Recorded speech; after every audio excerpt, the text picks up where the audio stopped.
네, 여러분 안녕하십니까? 가장 빠른 종합뉴스 뉴스큐 시작합니다. 기름값이 물가에 불을 붙이면서 소비자 물가 상승률이 한 달 만에 1%포인트 이상 올라 다시 3%대로 뛰었습니다. 23년 만에 최대 상승폭이라고 하는데 명절 앞두고 심상치 않은 물가, 오늘은 경제부 기자와 함께 알아보겠습니다. 지난번 정유정 사건처럼 온라인 구인 구직 사이트에서 또 면접을 악용한 강력 사건이 발생했습니다. 피해자는 건축사를 꿈꾸던 재수생이었는데 유족들 목소리도 직접 들어봤습니다. 잠시 뒤 알아보겠습니다. 목요일 뉴스큐 허위 인터뷰 의혹 관련 수사 속보로 시작하겠습니다. 검찰이 화천 대유 대주주 김만배 씨를 인터뷰했던 신앙림 전 언론노조 위원장을 소환해 조사하고 있습니다. 앞서 오늘 새벽 석방된 김 씨는 대선 국면에서 대장동 책임론을 윤석열 대통령에게 덮어 씌우려 했다는 의혹을 스스로 부정했습니다. 취재기자 연결합니다. 임성호 기자. 네, 서울중앙지검입니다. 네, 허위 인터뷰 의혹의 당사자죠. 신앙림 전 언론노조 위원장이 출석을 했죠. 네, 신앙림 전 위원장은 오늘 오전 9시 40분쯤에 서울중앙지검에 피의자 신분으로 출석해서 지금껏 조사받고 있습니다. 오늘 새벽 김만배 씨가 풀려나자마자 곧장 신 전 위원장을 소환하면서 검찰이 수사에 속도를 내는 모습인데요. 신 전 위원장은 사건이 알려진 초반엔 의혹을 적극적으로 반박했지만 오늘 검찰 출석길에는 취재진 질문에 아무런 답도 하지 않았습니다. 그 녹취 파일을 언제 건네신 거예요? 녹취 파일이 있다고 다른 분들한테 말씀하신 적 있으세요? 검찰은 신 전 위원장을 상대로 재작년 9월 김만배 씨와 허위 인터뷰를 하게 된 경위를 집중적으로 캐묻고 있습니다. 검찰은 신 전 위원장이 김 씨와 공모해서 당시 국민의힘 대선 후보였던 윤 대통령에게 불리한 내용으로 인터뷰를 한 뒤 지난해 대선을 사흘 앞두고 뉴스타파를 통해 보도하는 대가로 돈을 받은 것으로 의심하고 있습니다. 이와 관련해 검찰 관계자는 인터뷰의 허위성에 관해 김만배 씨 본인도 어느 정도 인정했다고 설명했습니다. 이와 관련해 김 씨 녹음을 보도한 뉴스타파는 오늘 오후 5시 72분 분량의 녹음 파일 원본을 공개하겠다고 예고하기도 했습니다. 네, 이번 의혹과 관련해서 대장동 민간업자 중 하나인 남욱 변호사도 불러서 조사하고 있죠. 네, 그렇습니다. 검찰은 김 씨의 사주로 대장동 관련자들이 민주당 이재명 대표 연루서를 차단하려는 이런 인터뷰를 차례로 했다는 의혹도 수사하고 있습니다. 남 변호사는 이에 관한 조사를 받으러 참고인 신분으로 검찰에 출석했는데요. 앞서 어제 열린 김만배 씨 추가 구속영장 신문에서도 검찰은 이 같은 행적을 재구성하는 데 집중했습니다. 재작년 9월 김 씨가 신앙림 전 위원장과 만나 허위 인터뷰를 한 이후 남 변호사와 조우영 씨에게도 차례로 연락해 대장동 그분은 이재명 대표가 아니라는 허위 증언을 하도록 종용했다는 겁니다. 검찰은 남 변호사를 상대로 당시 발언 경위에 관해 조사하는 것으로 알려졌습니다. 김 씨가 신 전 위원장과 허위 인터뷰를 하기 여러 달 전부터 대장동 일당에게 신 전 위원장과의 친분을 강조했다는 부분에 대해서도 집중적으로 캐묻는 것으로 전해졌습니다. 네, 그런데 아까 검찰도 김만배 씨가 조사를 받으면서 인터뷰의 허위성을 어느 정도 인정했다고 했는데 정작 김 씨는 의혹을 부인하고 있는 건 아닙니까? 네, 법원이 김 씨의 추가 구속영장을 발부하지 않으면서 구속기간이 끝난 김 씨는 오늘 새벽 서울구치소를 나왔는데 기다리고 있던 취재진과 만난 김 씨는 허위 인터뷰 의혹을 전면 부인했습니다.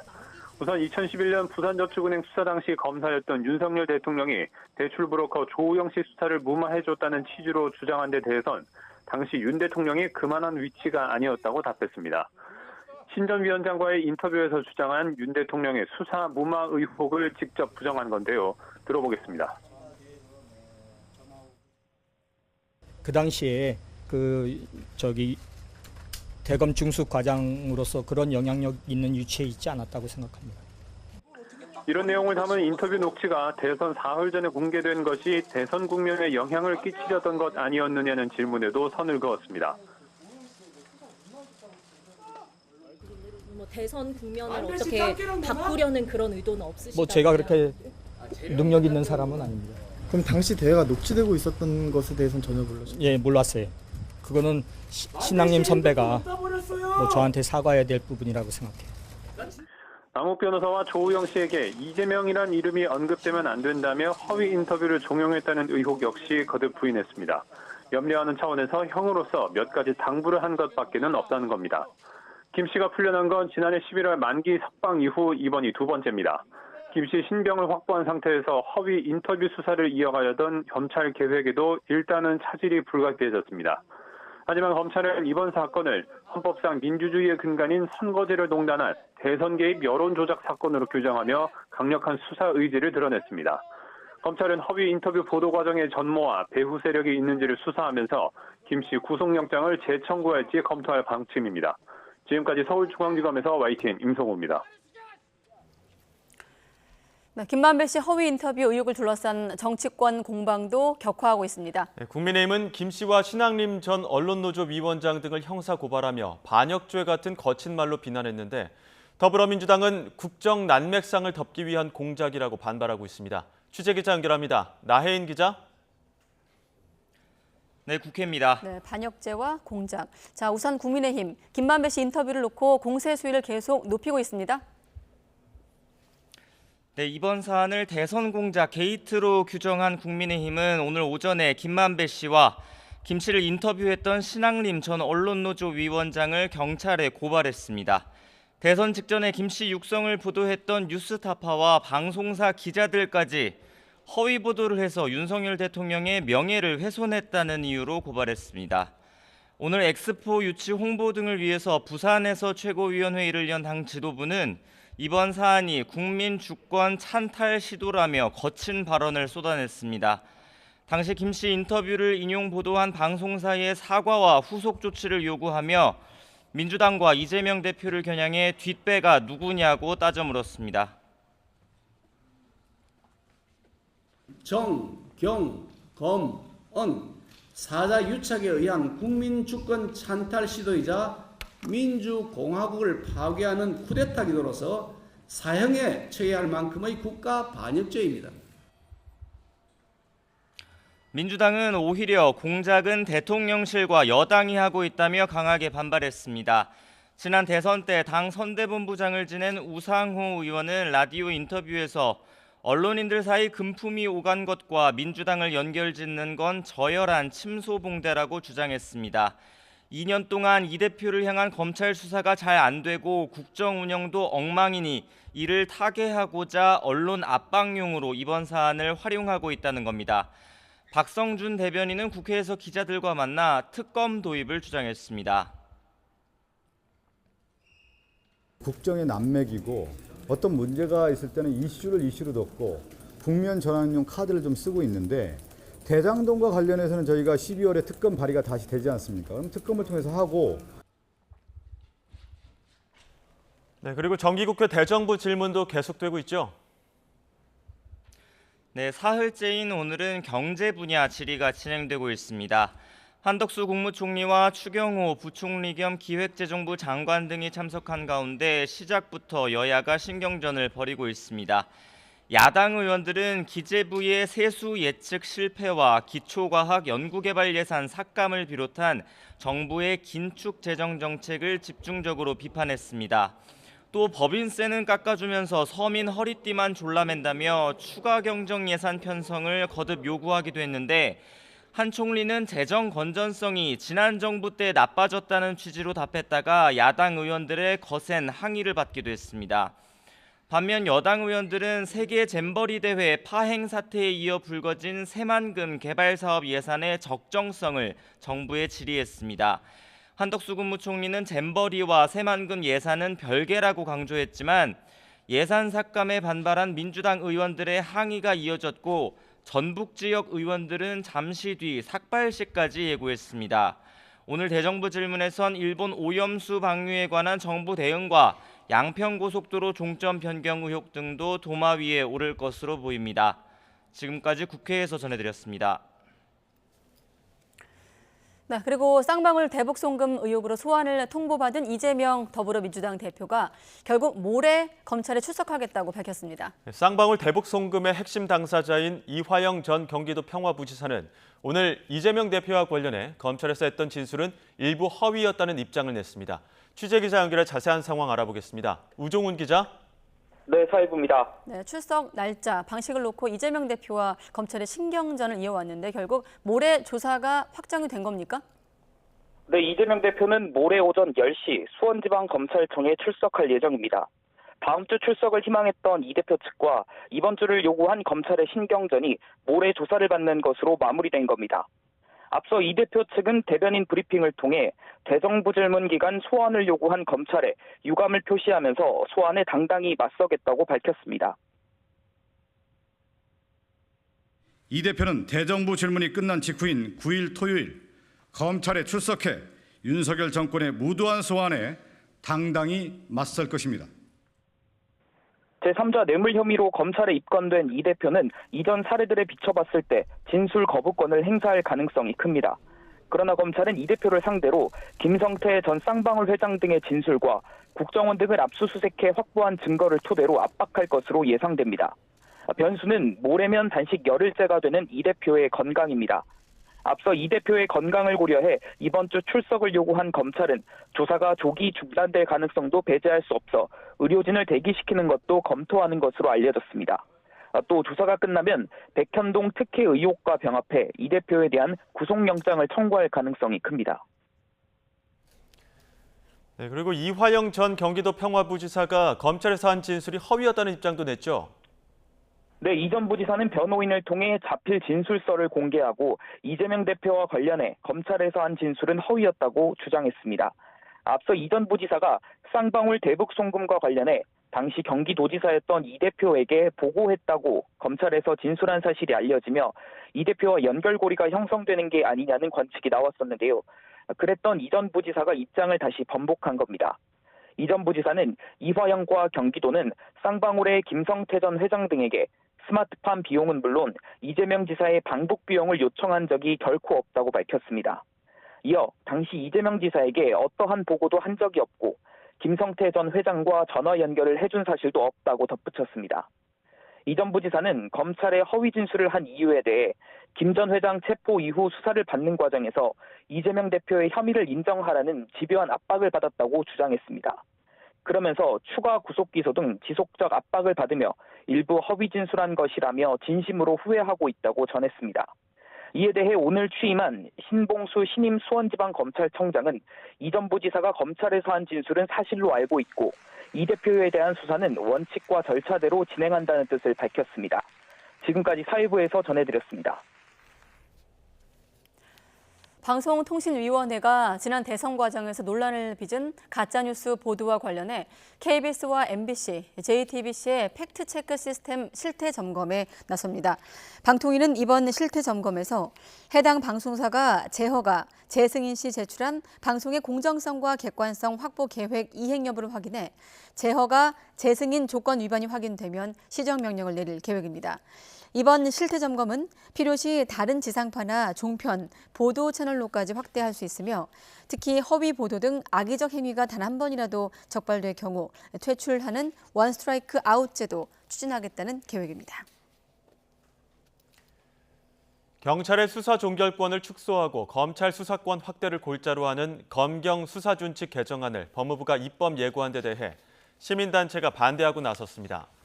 참여연대와 민주사회를 위한 변호사 모임은 검경 수사준칙 개정안에 반대하는 의견서를 법무부에 제출하겠다고 밝혔습니다. 단체는 개정안에 수사권 조정 무력화와 검찰 직접 수사권 확대 시도로 의심되는 독소 조항이 대거 포함되어 있다며 경찰의 사건 처리 지연을 해결하기 위한 실질적 대안을 마련해야 한다고 지적했습니다. 네, 순방 사흘째를 맞은 윤석열 대통령이 오늘 동아시아 정상회의에 참석해 안보 위협과 관련된 입장을 밝히며 러시아와 중국을 향해서 경고장을 날렸습니다. 또 이런 가운데 윤 대통령과 중국의 리창 총리 간의 회담이 열릴지 시선이 쏠리고 있습니다. 현재 동행 취재하고 있는 취재기자 불러보겠습니다. 강희경 기자. 네, 인도네시아 자카르타입니다. 네, 그러니까 윤석열 대통령 오늘 동아시아 정상회의 자리에서 어떤 발언을 한 겁니까? 네, 윤석열 대통령의 인도네시아 방문 사흘째입니다. 윤 대통령은 오늘 동아시아 정상회의 EAS에 참석했는데요. EAS는 역내 주요 안보 현안을 논의하는 협력체로 아세안 회원 10개국과 한국, 미국, 일본, 중국, 러시아 등이 속해 있습니다. 윤 대통령은 이 자리에서 북한의 핵미사일 위협은 회의에 참석한 모든 국가를 겨냥하고 타격할 수 있는 실존적인 위협이라고 말했습니다. 이어 북한 핵 개발 의지보다 이를 저지하려는 국제사회 결의가 훨씬 강하다는 걸 분명하게 보여줘야 한다고 강조했습니다. 특히 북한이 유엔 안전보장이사회로부터 가장 엄격하고 포괄적인 제재를 받고 있고 유엔 회원국은 결의를 준수해야 한다며 결의안을 채택한 안보리 상임이사국 책임은 더 무겁다고 밝혔습니다. 안보리 상임이사국인 중국과 러시아를 겨냥하는 동시에 북한과 정상회담을 조율하는 것으로 알려진 러시아를 향해 이틀 연속 압박 메시지를 날린 것으로 보입니다. 또 우크라이나에 대해서는 러시아 침공이 국제법을 명백히 위반한 행위라는 점을 강조하고 남중국해 문제에 대해서는 힘에 의한 일방적인 현상 변경 시도를 용납할 수 없다고 밝혔습니다. 네, 그리고 오늘쯤 정도로 이제 파악되고 있는데 한중 회담은 어떻게 지금 파악되고 있습니까? 네, 윤석열 대통령은 어제와 마찬가지로 오늘 일정 중에 틈틈이 양자회담을 소화합니다. 캄보디아와 라오스, 필리핀과의 회담 일정은 확정됐습니다. 관심이 쏠리는 건 윤 대통령이 중국 리창 총리와 회담을 할지 여부인데요. 대통령실 고위 관계자는 어제 브리핑에서 오늘쯤 리창 총리와 한중 회담을 할지 논의하고 있다고 설명했습니다. 앞서 윤 대통령은 어제 리 총리가 참석한 아세안 플러스 한일중 정상회의에서 이른 시일 안에 한일중 정상회의를 비롯한 3국 협력 체계를 재개하기 위해 일본, 중국과 긴밀히 소통하고자 한다고 밝히기도 했습니다. 윤 대통령은 이외에도 한국과 인도네시아 기업인들이 참여하는 비즈니스 라운드 테이블을 찾아 경제 협력과 투자 강화 필요성을 언급할 계획입니다. 지금까지 자카르타에서 YTN 강희경입니다.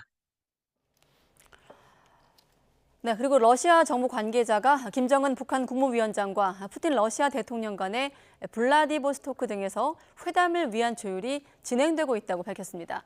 이런 가운데 북한 매체는 중국 대표단이 북한 정권 수립 75주년인 구구절 행사 참석을 위해서 북한을 방문한다고 보도하기도 했습니다. 이 내용도 알아보겠습니다. 최도희 기자.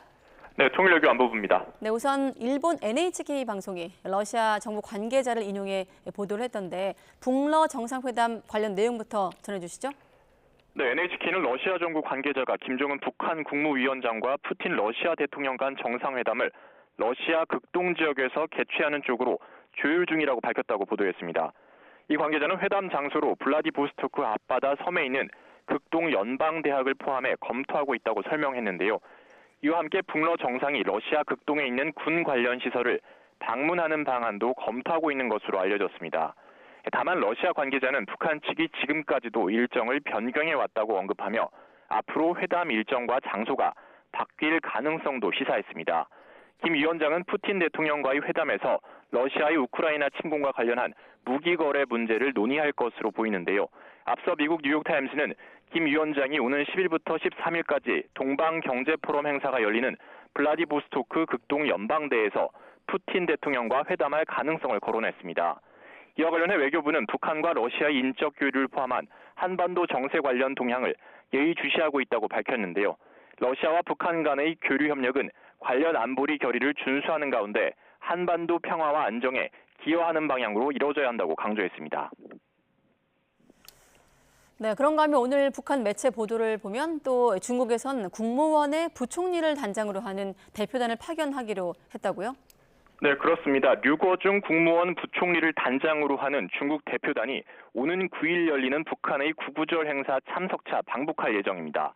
이와 관련해 북한 매체들은 노동당 중앙위원회와 정부 초청으로 국무원 부총리인 류거중을 단장으로 하는 중국 대표단이 구구절 75주년 경축 행사에 참가한다고 밝혔는데요. 다만 5년 전 북한 정권 수립 70주년 행사 때 중국이 당시 서열 3위였던 리잔수 전국인민대표회의 상무위원장을 파견한 것과 비교하면 중국 대표단의 격은 낮아졌습니다. 이에 대해 통일부 당국자는 중국 입장에서는 북한과 러시아 간 밀착을 마냥 환영하기 어려운 상황인 만큼 격을 낮춰서 대표단을 선정한 것으로 분석했습니다.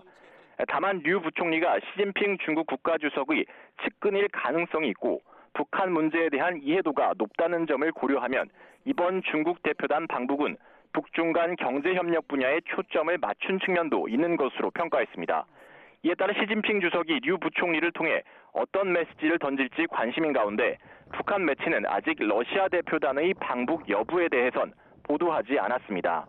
한편 북한의 열병식 준비도 막바지에 들어간 모양새입니다.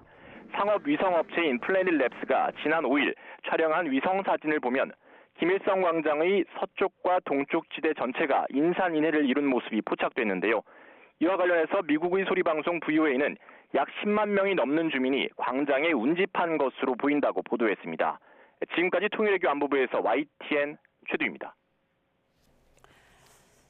네, 이렇게 다음 주에 북러 정상회담이 열릴 것으로 예상이 되면서 여러 예측 보도가 나오고 있는 가운데 북러 양국이 단순 무기 거래가 아니라 최첨단 군사기술 협력으로 나아갈 수 있다는 분석이 나오기도 했습니다. 미국 싱크탱크 전략국제문제연구소 산하 북한 전문 사이트는 보고서를 통해 북러 정상회담 가능성이 양국의 군사적 연대가 확대되고 있다는 가장 최근의 증거일 뿐이라면서 이같이 밝혔습니다. 이어 양국이 일회성을 넘어 더 강력한 미사일 협력으로 범위를 확장해갈 가능성이 있다면서 인공위성과 핵잠수함, 탄도미사일 등을 언급했습니다. 북한은 중국과 합의 없이 러시아에 무기를 판매할 준비가 돼 있지 않을 것이라고 북대서양조약기구 나토 회원국인 폴란드의 총참모장이 전망했습니다.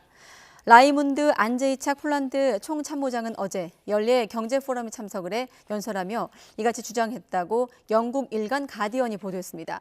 서방은 북한이 우크라이나전에서 러시아에 옛 소련제 무기를 제공해 전쟁이 더 장기화할 가능성을 우려해 왔습니다. 국제 유가의 상승세가 심상치 않습니다. 계속되는 상승세 속에 러시아와 사우디의 감산 연장 결정 여파로 배럴당 $100를 넘어설 것이란 우려가 나오고 있습니다. 기정훈 기자가 보도합니다. 서부 텍사스 원유가 9일 연속 오르며 배럴당 $87 54센트로 마감했습니다. 10개월 만의 최고치로 월가 일부에선 $100 돌파를 우려하는 목소리도 나오고 있습니다. 고유가의 증시도 맥을 못 췄습니다. 나스닥 지수는 전날보다 1% 넘게 빠졌고 다우존스 30지수와 S&P 500 지수도 각각 0.57%, 0.7% 하락한 채 장을 마쳤습니다. 러시아와 사우디아라비아의 감산 연장 결정 영향이 컸습니다. 사우디가 하루 100만 배럴, 러시아가 30만 배럴 규모 감산을 12월까지 연장한다고 밝힌 게 상승세를 뒷받침했습니다. The big driver of what's differentiating within the market is the news that Saudi Arabia and Russia are extending their output cuts through the rest of the year. So that's made energy the leading sector so far today. 하지만 유가를 잡으려는 노력은 힘을 못 쓰고 있습니다. G7 등은 러시아가 석유를 팔아 우크라이나 전쟁 비용을 충당하는 것을 막겠다며 국제 유가에 가격 상한제를 도입했지만 이미 있으나 마나입니다. 러시아 원유 가격은 지난 7월부터 상한선인 배럴당 $60를 넘어서서 최근 $67 선까지 올랐습니다. 가격 상한을 안 지키면 해상 운송이나 선박 보험, 금융 등 관련 서비스를 받을 수 없지만 러시아는 그러거나 말거나입니다. 서방 선박이나 보험 서비스를 이용하지 않고 원유를 판매하는 우회로를 통해 사실상 서방의 제재를 피하고 있습니다.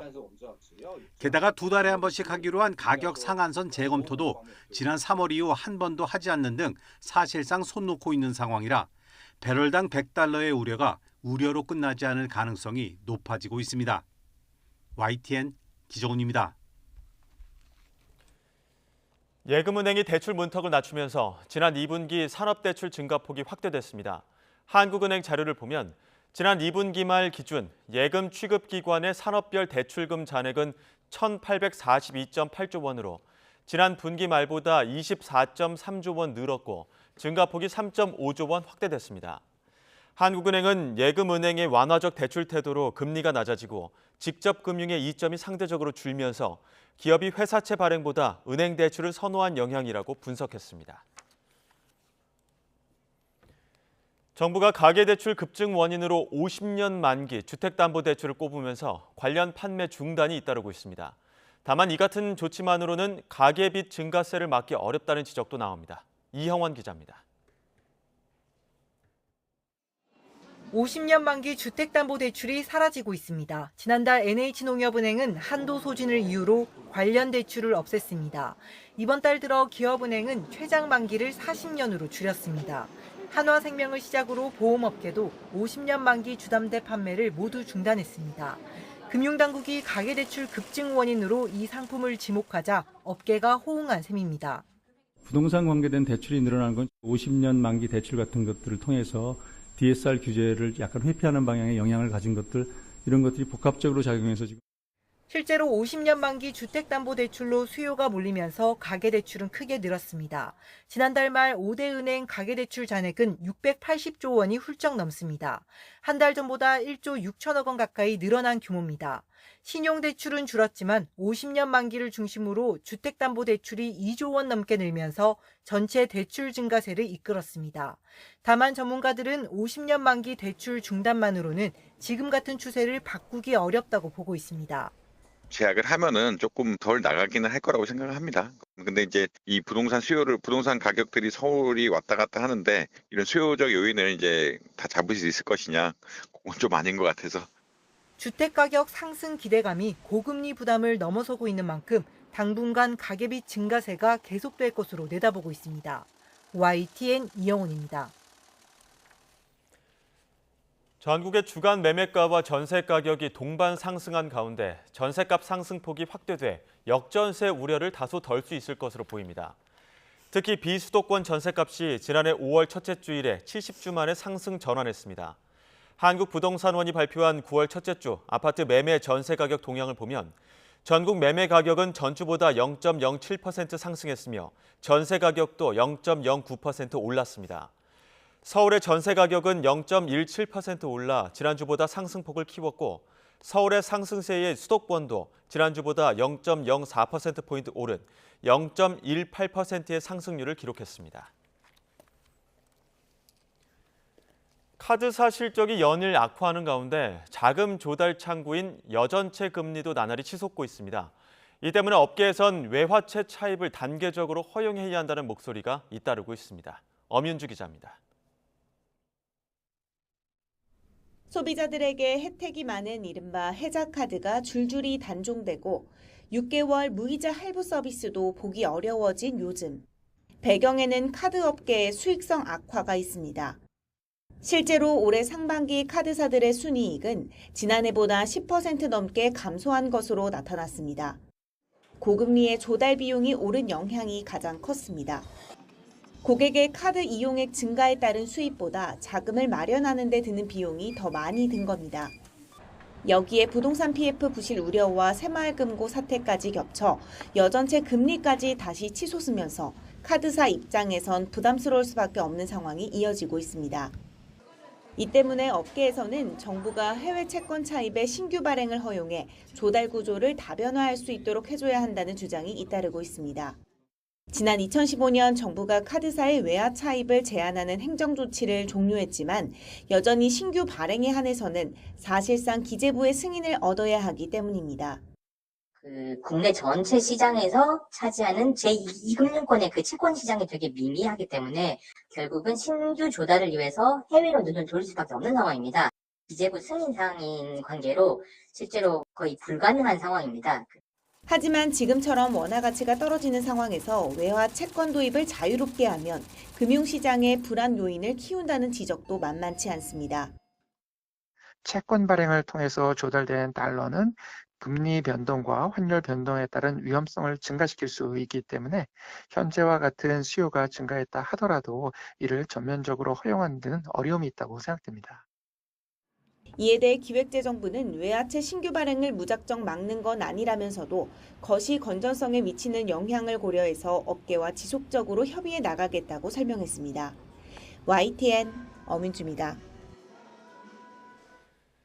최근 국제유가 상승과 중국 경기 불안 등 대외 불확실성이 커지면서 우리 경제의 부진 완화 흐름을 제약할 수 있다는 국책연구원의 진단이 나왔습니다. 한국개발연구원 KDI는 9월 경제 동향에서 최근 우리 경제는 수출 부진이 다소 완화되고 있지만 중국 경기 불안 등 대외 불확실성이 높아지는 모습이라고 평가했습니다. 또 중국 부동산 기업의 금융 불안, 국제유가 상승에 따른 소비자 물가 상승세 확대 등을 언급하며 경기 부진이 완화되는 흐름을 일부 제약할 가능성도 존재한다고 전망했습니다.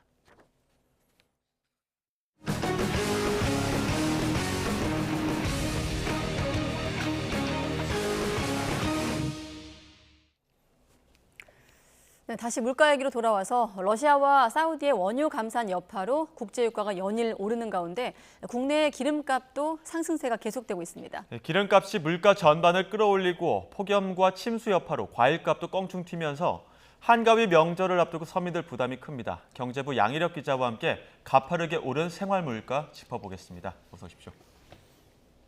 오늘 유난히 이 말을 반복하고 있네요. 국제유가 상승세가 심상치가 않은데 1배럴에 $100를 돌파할 거란 우려에 원유를 수입하고 있는 우리나라도 영향을 불가피해 보이거든요. 일단 국내 기름값은 어느 정도입니까? 맞습니다. 그럼 살펴봤는데요. 네. 국내 주유소의 그 휘발유 판매 가격을 살펴봤더니 지난주 기준입니다. 8월 다섯째 주 기준으로 8주 연속 상승 중입니다.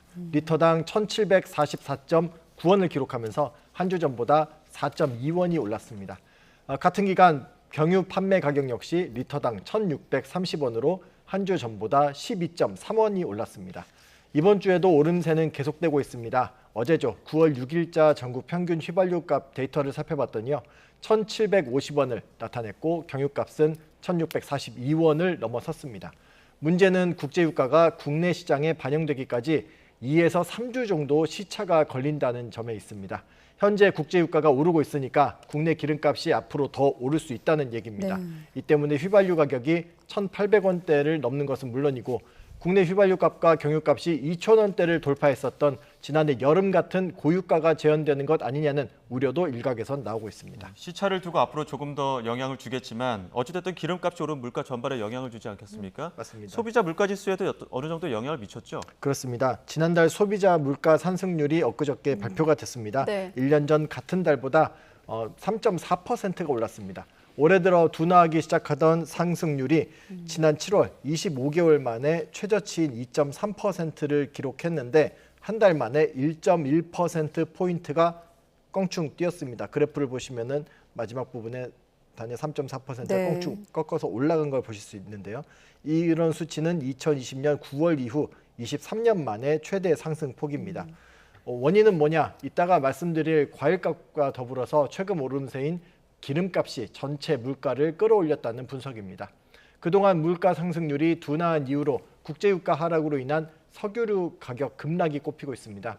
그런데 지난달 전년 대비 하락폭이 7월과 비교해서 절반 수준으로 줄었습니다. 다시 설명드리면 지난해보다 유가가 떨어지긴 했지만 최근 다시 오르기 시작하면서 물가를 끌어올렸다는 얘기입니다.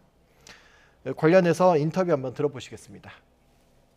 농산물 등 일시적 요인에 의해 물가가 상승함에 따라 기조적 물가 흐름을 보여주는 농산물 및 석유류 제외지수, 식료품 및 에너지 제외지수는 각각 지난달과 같은 3.9%, 3.3% 상승률을 보였습니다. 네. 기름값과 과일값이 전반적으로 물가를 끌어올렸다. 그렇다 보니 추석 앞두고 물가가 그야말로 비상입니다. 특히나 차례상에 빠뜨릴 수 없는 과일값, 이미 지금도 비싼 상황인데 지난해보다 2배 정도 오를 거란 전망도 있더라고요. 네, 안 그래도 오르고 있는데 더 오를 거라는 전망까지 나오고 있습니다. 한국농촌경제연구원에서 매달 그 연구 결과를 발표하고 있는데 네. 이번 달 사과 가격이 지난해 9월과 비교해서 2배 넘게 오를 거라는 전망이 나왔습니다.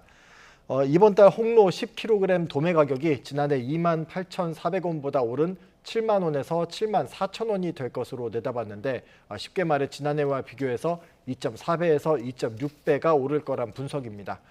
사과에 이어서 배 가격 상승세도 만만치 않습니다. 이번 달 신고 배 도매 가격이 15kg 기준으로 지난해보다 최대 67.7%가 오른 5만 1,000원에서 5만 5천 원 사이가 될 것으로 내다봤습니다. 단감을 제외한 포도와 하우스 감귤, 복숭아 등 주요 과일 대부분의 가격이 오를 전망입니다. 올봄 냉해의 여름철 태풍과 집중호우로 인한 수해, 거기에다 폭염까지 겹쳐서 작황이 좋지 않았죠. 농촌경제연구원은 주요 과일의 생산량이 감소해서 지난해보다 값이 비싸질 것으로 전망했습니다. 농산물 가격 상승은 전체 물가를 0.26%포인트 끌어올린 것으로 통계청은 보고 있습니다. 특히 과일 물가가 1년 전보다 13% 넘게 올라서 지난해 1월 이후 가장 큰 폭의 상승세를 보였고요. 사과가 30.5%, 복숭아가 23.8%나 올랐습니다. 지난달 소비자 물가 상승폭이 정부 예상치보다 생각보다 좀 예상 밖으로 올랐던 것 같은데 언제쯤 좀 안정 국면을 접어들 수 있을까요? 기관마다 대체적으로 비슷한 분석을 내놓고 있습니다. 결론부터 말씀드리면 10월 달이 될 걸로 보이고요. 네. 지난 5일 한국은행이 8월 소비자 물가 상승폭을 놓고 예상보다 다소 컸다고 밝혔습니다. 8월 경제 전망 당시 내놨던 예상에서 크게 벗어나진 않았지만 최근 석유류와 농산물 가격이 빠르게 오르면서 상승폭이 다소 커진 측면이 있다고 평가했습니다. 이런 상승 기조가 다음 달에도 이어질 거로 내다봤습니다. 소비자 물가 상승률은 9월에도 8월과 비슷하거나 다소 높은 수준을 나타낼 거로 한국은행은 진단했습니다. 10월이 넘어가면서 개인 서비스 물가 오름세가 둔화 흐름으로 이어지고 농산물 가격이 계절적으로 안정화되면서 4분기 중에 3% 안팎으로 오르내릴 것으로 봤습니다. 기재부 역시 다음 달부터는 물가가 안정세로 돌아설 거로 진단했는데요. 김병환 기획재정부 1차관은 그동안 물가 상승의 주 요인이었던 서비스 물가 상승률도 둔화하고 있고 식료품과 에너지 등 변동성이 큰 상품들을 제외한 근원 물가 상승률도 지난달과 같은 수준이라면서 일시적 요인들이 완화되면서 10월 이후부터는 물가가 다시 안정화될 것이라고 밝혔습니다. 일단 10월까지는 좀 견뎌야 된다. 이쯤 되면 또 등장하는 우스갯소리가 있죠. 내 월급과 성적 빼고 다 오르는구나. 어떻습니까? 지금 택시 요금 같은 대중교통 요금도 껑충 뛴 거 아닙니까? 네, 뭐 질문 하나 드리자면 두 분은 택시 요금 얼마나 오르는지 알고 계십니까? 최근에 타보셨다면 기억하실 수도 있는데. 네. 기본 요금 정도는 알고 있죠. 네네네. 4,800원. 네, 4,800원으로 지난 2월에 3,800원에서 4,800원으로 1,000원이 올랐습니다. 통계청에서 공공서비스 물가 가운데 하나로 택시요금 지수를 산정을 합니다. 2020년 가격을 100으로 놓고 봤을 때 얼마나 오르고 내렸는지 보는 건데요. 지난달 택시요금 지수는 120.19로 1년 전 같은 기간보다 19.1%가 올랐습니다. 이는 외환위기 당시인 1999년 1월 21% 상승한 이후에 가장 큰 폭으로 오른 수치입니다. 지난달 택시요금 지수가 큰 폭으로 오른 것은 지난해 연말부터 시작된 택시요금 인상이 연쇄적으로 누적된 결과로 풀이됩니다. 택시요금 인상은 지난해 12월 서울과 충북 지역의 심야 할증 요금이 오르면서 시작됐습니다. 올해 1월에는 울산과 대구에서 택시요금이 올랐고요. 2월에는 서울 택시의 기본요금도 인상됐습니다. 이후 부산과 경남은 6월, 인천과 광주, 대전, 경기는 7월부터 택시비를 줄줄이 인상했습니다. 거기에다 버스 요금도 올랐습니다. 지난달 시내버스 요금은 1년 전과 비교해서 8.1%, 시외버스는 10.2%가 올랐습니다. 이 같은 상승폭은 시내버스의 경우 7년 만에, 시외버스는 3년여 만에 가장 가파른 수치이기도 합니다. 예, 그리고 지난달 전기 사용량도 역대 여름철 가운데 최대를 기록한 것으로 잠정 집계가 됐는데 전기요금 고지서 받기 좀 두려운 분들 많을 것 같아요. 그럴 겁니다.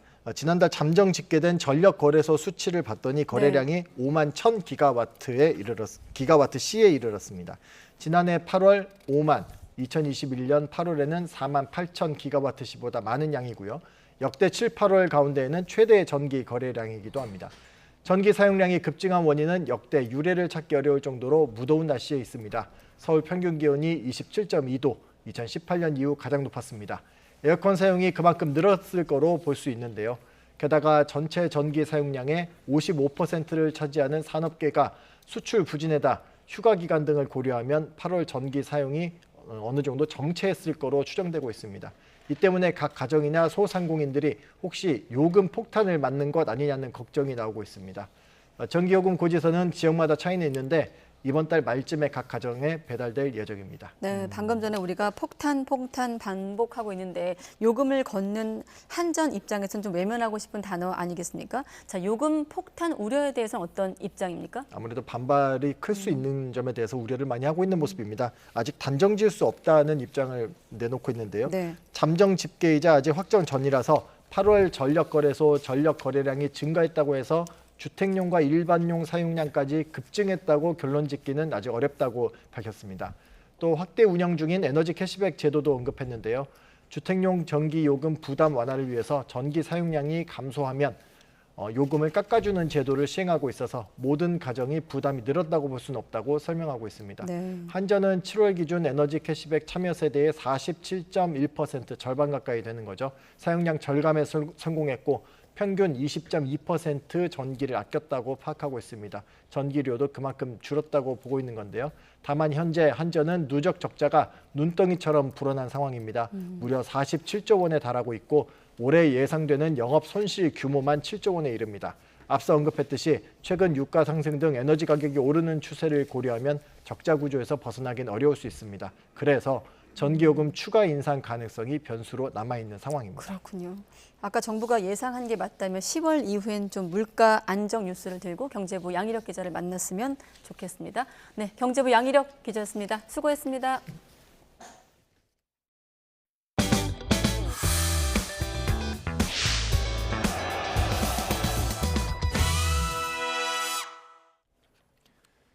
올해 장마철에는 예년과 비교해 기록적인 호우가 쏟아졌고 관측 사상 첫 내륙 종단 태풍도 나타났습니다.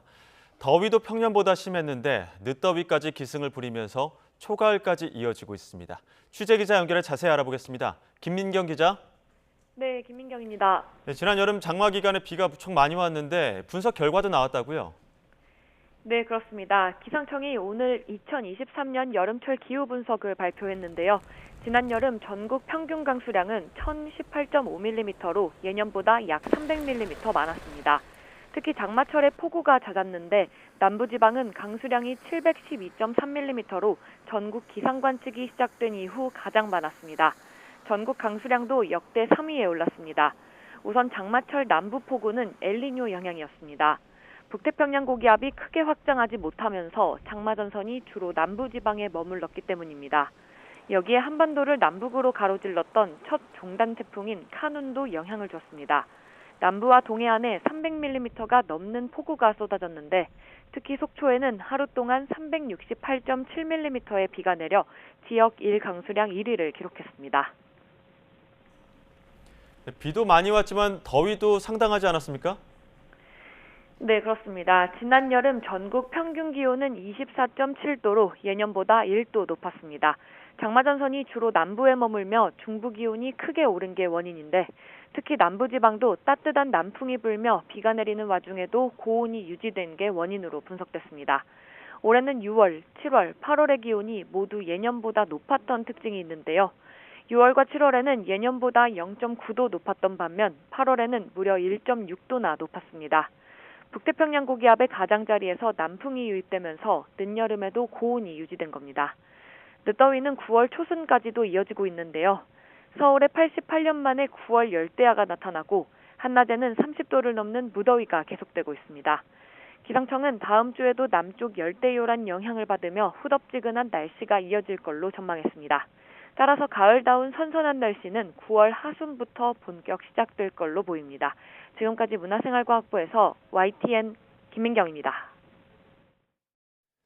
지난달 중국에서 자연재해로 168명이 숨지거나 실종되고 6조 원대 경제 손실이 발생한 것으로 집계됐습니다. 중국 응급관리부는 지난달 한 달 동안 각종 자연재해로 인명피해가 발생했다며 이같이 밝혔습니다. 이어 이재민은 888만 7천 명, 긴급 대피한 사람은 54만 7천 명으로 집계됐고 가옥 4만 채가 파손되고 농경지가 대거 침수되는 등 342억 위안의 피해가 발생했다고 덧붙였습니다. 지난달 태풍 독수리와 카누의 북상으로 중국 각지에서 폭우와 홍수 피해가 잇따랐습니다. 지난 7월 경북 예천에서 집중호우 실종자 수색 도중에 숨진 고 최상병 사건과 관련해 경북경찰청이 해병대 1사단에 대한 압수수색에 나섰습니다. 경찰은 부대 관계자 여러 명이 수사선상에 올라 있고 이들에 대한 강제 수사에 들어간 건 맞지만 정확한 내용은 알려줄 수 없다고 밝혔습니다. 최상병 사고 이후 경찰이 해병대를 상대로 압수수색을 벌인 건 이번이 처음입니다. 경찰은 지난달 24일 해병대 대대장 2명에 대한 업무상 과실치사 혐의만 적시된 수사 기록을 이첩받아 수사를 벌이고 있습니다. 중국에 거점을 두고 활동하던 보이스피싱 조직원들이 활동한 지 1년도 안 돼 일망타진됐습니다. 탈퇴를 시도했다는 이유로 폭행당해 크게 다친 조직원이 치료를 받으려고 한국에 들어왔다가 경찰에 붙잡힌 게 결정타가 됐습니다. 강민경 기자가 보도합니다. 언뜻 가정집처럼 보이는 곳에 수사관들이 들이닥치고 컴퓨터가 한 대씩 설치된 작은 방에서 일하던 사람들이 하나둘 끌려 나옵니다. 중국 공안이 청도에 거점을 둔 보이스피싱 조직원들을 체포하는 장면입니다. 활동한 지 1년도 안 된 조직이 덜미를 잡힌 결정적인 이유는 동료였던 조직원 한 명을 무자비하게 때렸기 때문입니다. 지난 6월 상담원 역할을 맡았던 29살 A씨는 조직에서 나가려 한다는 이유로 다른 조직원들에게 둔기로 폭행당했습니다. 아킬레스건이 끊어진 A씨는 지난달 치료를 위해 한국에 들어왔다가 체포영장을 발부받아놨던 경찰에 붙잡혔습니다. A씨의 진술을 토대로 조직 사무실의 위치를 특정한 경찰은 중국 공안과 협조해 같은 달 24일 중국인 총책 1명을 포함한 조직원 13명을 현장에서 체포했습니다. 우리 경찰이 한국에서 붙잡은 조직원 3명을 포함하면 모두 16명이 일망타진됐습니다. 이번 사건의 경우에는 현재 범행 중인 범죄 조직이 특정이 되고 국제 공조를 통해서 일망타진되었다는데 그 수사에 의의가 있습니다. 이들에게 속아 돈을 잃은 사람은 68명, 피해 금액은 27억 원에 달합니다.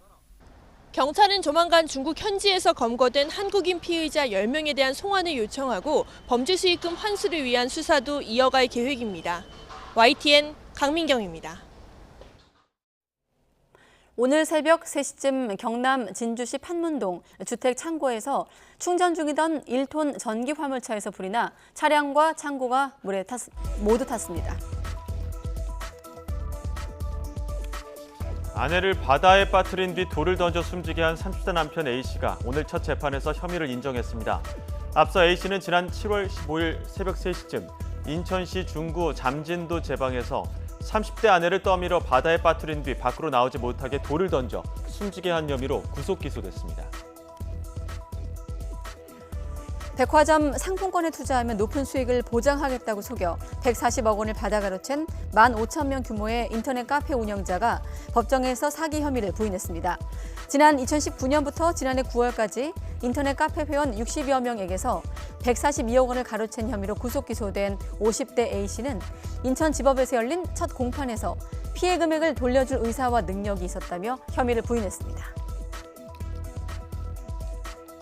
변호사 명의를 빌려 유령법인 300여 곳을 세운 뒤 대포 통장을 유통한 일당이 경찰에서 무혐의 처분을 받았다가 검찰의 재수사 끝에 재판에 넘겨졌습니다.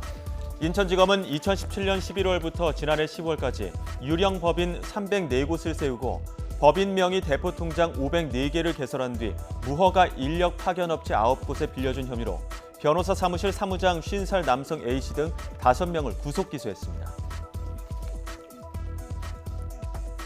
인천항만공사 전현직 임직원들이 민간업체에 뇌물을 요구했다는 의혹과 관련해 검찰이 강제 수사에 들어갔습니다.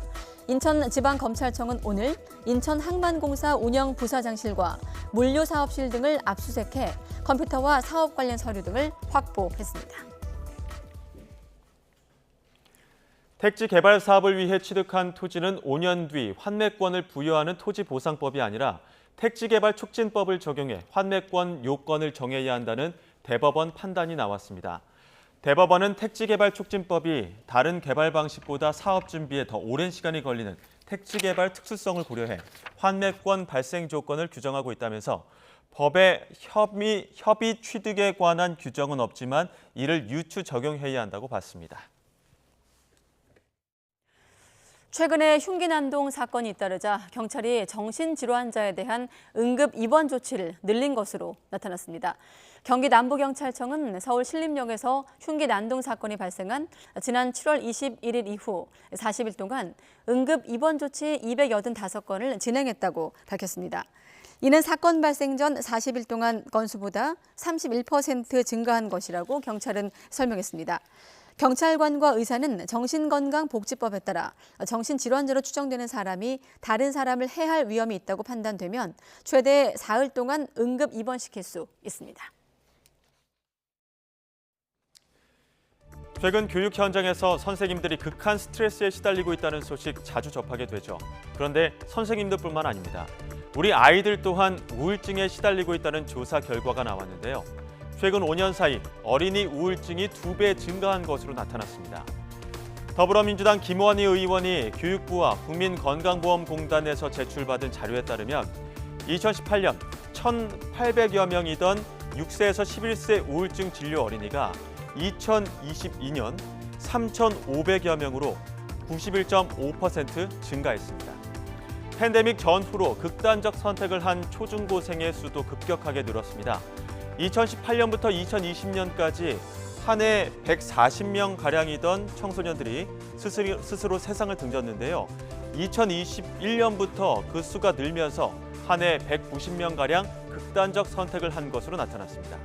왜 이런 선택을 하게 됐을까? 2022년 아동권리인식 조사 결과를 보면 그 이유가 나옵니다. 아동권리보장원이 지난해 9월에서 10월 만 9세 이상 18세 미만 아동 청소년 1,379명을 대상으로 설문한 결과 응답자의 27.3%, 그러니까 4명 중 1명은 스스로 불행하다고 생각하는 것으로 나타났습니다. 불행하다고 생각하는 아동은 매년 늘었습니다. 2020년 16.5%, 2021년 18.6%였는데 2022년에는 더욱 눈에 띄게 증가했죠. 그럼 그들이 행복하지 않은 이유는 무엇일까? 주로 학업 문제와 가정 불화 등을 이유로 꼽았습니다. 스스로 불행하다고 생각하는 아이들 가운데 초등학생과 중학생은 가정이 화목하지 않아서가 33.3%로 가장 많았고, 고등학생은 학업 문제로 행복하지 않다는 답변이 40%를 차지했습니다. 지난 5년간 극단적 선택을 한 아동 청소년의 가장 큰 원인도 원인 미상을 제외하면 학업 진로 문제가 가장 많은 비중을 차지했습니다. 최근 BBC 등 외신이 한국의 교권 실태를 분석하면서 초경쟁 사회가 교권 추락의 원인이라고 지적하기도 했는데요. 이는 교권 추락뿐만 아니라 결국 아이들의 불행과 우울을 증가시킨다는 방증이기도 했죠. 경쟁을 부추겨 아이들의 점수는 올릴 수 있을지 몰라도 행복도는 점점 더 추락하고 있는 교육 현실. 초경쟁 사회가 아이들을 깊은 우울 속으로 내모는 건 아닌지 심각한 고민이 필요해 보입니다. 추석을 앞두고 벌초나 이른 성묘를 하는 사람들이 증가하는 9월에 벌쏘임 사고도 가장 많은 것으로 집계됐습니다. 질병관리청은 최근 5년 동안 벌에 쏘여 응급실을 찾은 사람은 모두 5,457명으로 이 가운데 25.3%인 1,380명의 환자가 9월에 발생했다고 밝혔습니다. 8월 환자는 1,350명에 달해 8월과 9월에 벌에 쏘인 환자가 전체의 절반에 달합니다. 보건복지부가 수술실 CCTV의 영상 보관 기간을 30일로 정한 데 대해 환자 단체가 기간을 더 늘려야 한다고 주장했습니다. 한국환자단체연합회는 보호자가 의료사고 여부를 판단하는 데 시간이 걸린다는 점이 반영돼야 한다면서 촬영일로부터 90일 이상으로 하거나 적어도 어린이집의 경우처럼 60일 이상으로 해야 한다고 주장했습니다. 또 촬영을 거부할 수 있는 예외 사유가 많고 환자가 요청을 해도 의료진 가운데 한 명이라도 동의하지 않으면 열람이 어려운 점 등 입법 취지를 반감하는 조항들이 많다고 비판했습니다. YTN은 농협이나 축협 등 금융협동조합의 내부 성비위, 또 비리를 잇따라 보도해 왔는데요. 노동당국이 법 위반으로 의심되는 조합의 지점 100여 곳을 추려서 조사를 해봤더니 모든 지점에서 문제가 적발됐습니다. 조용성 기자가 취재했습니다. 경기도 여주의 한 농협에서는 임원의 셀프 대출을 내부 고발했는데 오히려 이 직원이 대기 발령을 당하는 일이 벌어졌습니다. 인천의 한 축협 조합장은 회식 자리에서 여직원을 성추행하고도 삼선 조합장 자리에 올랐습니다. 노동청에 신고했지만 법원에서 유죄 확정을 받기 전까지는 조치를 취할 수 없다는 이유로 다시 조합장에 선임된 겁니다. 일자로 저희가 가게 되면 어차피 저희 입장이 되어주실 사람들이 없다고 했거든요. 다시 그 사람 밑으로 들어가야 된다는 것 자체가 너무 굴욕적인 그런 것도 있고. 이처럼 비위가 의심되는 금융협동조합 113곳을 추려서 고용노동부가 조사를 해보니 한 곳도 빠지지 않고 위반 사항이 적발됐습니다. 말 그대로 털기만 하면 비리가 쏟아져 나오는 셈입니다. 가장 많은 위반 사항은 임금체불로 200건을 넘었고 액수로는 38억 원에 달했습니다. 근로계약서나 임금명세서를 제대로 작성하지 않은 등 적발 건수가 모두 760여 건이나 됩니다. 특히 한 축협에서는 여직원에게 고객과의 식사 자리 참석과 술을 강요하고 이를 거부하자 다른 지점으로 발령한 사례까지 적발됐습니다. 아직도 현장에서 조직 문화와 관행이 바뀌지는 않았다는 것을 보여준다는 점에서 매우 심각성이 큽니다. 고용노동부는 이번에 비위 사항이 심각한 곳을 대상으로 재조사를 예고했습니다. 아울러 관련 노동법을 인지하지 못해서 위반하는 일이 없도록 노무관리의 컨설팅을 하는 동시에 불법 행위에 대해서는 법으로 대응한다는 방침입니다. YTN 조용성입니다. 대검찰청이 지난달 말 구내에 설치돼 있던 이목상 작가의 작품을 철거했습니다. 철거된 작품은 이준 열사 흉상으로 우리나라 1호 검사인 이준 열사를 기리기 위해 대검이 지난 2011년 구입해 본관 15층 로비에 전시해 왔습니다. 대검은 최근 임 씨가 성추행 유죄 판결을 받자 정부 미술은행 위탁기관인 국립현대미술관과 작품 철거를 논의했습니다. 이를 토대로 대검은 예술인이 성폭력으로 유죄 판결을 받을 경우 재정 지원을 중단할 수 있다는 법률을 근거로 임 씨 작품을 철거해 정부 미술은행 수장고에 보관하기로 했습니다. 민중미술가 이목상 씨가 강제추행 혐의로 1심에서 유죄 판결을 받은 가운데 임 씨의 작품들이 속속 철거되면서 임 씨의 작품을 소유한 다른 기관과 단체들도 고민에 빠졌습니다. 그 바탕엔 지탄받을 행위를 한 작가와 작품을 떼어놓고 볼 수 있느냐의 문제가 놓여 있는데 시민들은 어떻게 생각할까요? 박정현 기자가 보도합니다. 지난 4일 일본군 위안부 추모공원 기억의 터에서 미술가 이목상 씨의 조형물 대지의 눈과 세상의 배꼽이 철거됐습니다. 둘을 마지막으로 서울시립시설 곳곳에 흩어져 있던 임 씨의 작품 6점은 모두 사라졌습니다. 임 씨가 강제추행 혐의로 1심에서 유죄 판결을 받은 만큼 작품을 그대로 두는 건 공공미술의 취지에 어긋난다는 게 서울시 판단입니다. 하지만 정의기억연대 등은 임 씨의 범죄는 규탄하면서 작품 철거에는 반대했습니다. 조형물이 임 씨 개인의 창작물이라기보다 위안부 피해자들의 그림과 증언이 새겨진 집단 창작물이라는 논리입니다. 임 씨가 만든 공공조형물은 전국에 100여 점, 작품을 소유한 다른 곳들도 고민이 깊습니다. 그냥 두자니 이미지가 나빠질까 봐 부담스럽고 없애자니 철거 비용부터 대체 작품을 찾는 것까지 만만치 않기 때문입니다. 그래서 전태일재단은 임 씨가 제작한 서울 청계천 전태일 동상 종치 여부를 결정하기 위해 공론화위원회를 꾸렸고 서울 중랑구 녹색병원은 건물 외벽에 설치된 작품에서 임 씨 이름이 담긴 표지판을 우선 떼어냈습니다. 작가가 구설수에 오르며 작품도 덩달아 도마에 놓이는 건 어제 오늘 일이 아닙니다. 지난 2018년 성추행 의혹이 폭로된 고은 시인의 경우 작품 김용필을 새긴 비석이 경남 창원 3.15 국립묘지에서 철거됐습니다. 최근엔 대검찰청 앞 조형물 서 있는 눈이 논란의 중심에 섰습니다. 교주의 성범죄 등으로 파문을 일으킨 JMS 신도의 작품으로 알려진 탓인데 없애거나 다른 데로 옮겨야 한다는 목소리가 나왔다가 현실적 제약에 부딪혀 흐지부지된 상황입니다. 시민들 의견도 엇갈립니다. 그런 범죄를 저지른 분이라면은 제 개인적으로는 생각으로는 그냥 철거하는 것이 맞다라고 생각됩니다. 아무래도 이미지도 중요한 부분이기 때문에 이제 그런 불미스러운 일이 있으셨던 작가분께서 만들었다고 하면 조금 부정적인 이미지가 생길 것 같긴 합니다. 굳이 비용을 들여가지고 만든 동상인데 그것도 비용을 들여서 철거를 하는 게 그게 맞는 걸까라는 의문을 가지고 있고 작가와 작품을 따로 떼어 볼 수 있을지를 놓고 해묵은 논쟁이 다시 한번 끓어오르는 가운데 철거냐 존치냐 작품들의 운명에도 관심이 모입니다. YTN 박정현입니다.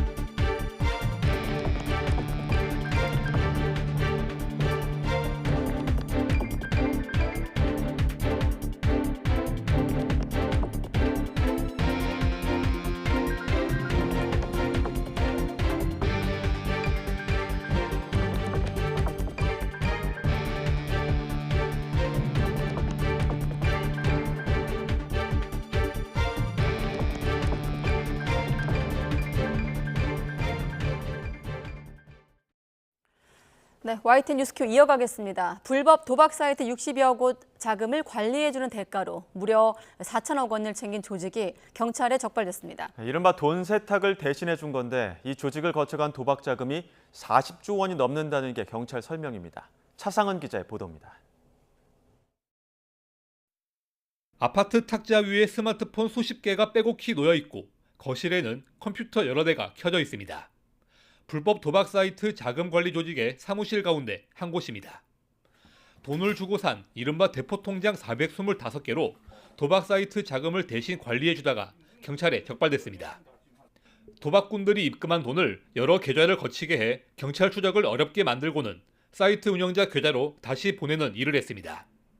지난 2021년 7월부터 1년 4개월 동안 도박 사이트 64곳의 자금을 관리했는데 오간 돈이 40조 원이 넘는다는 게 경찰 설명입니다.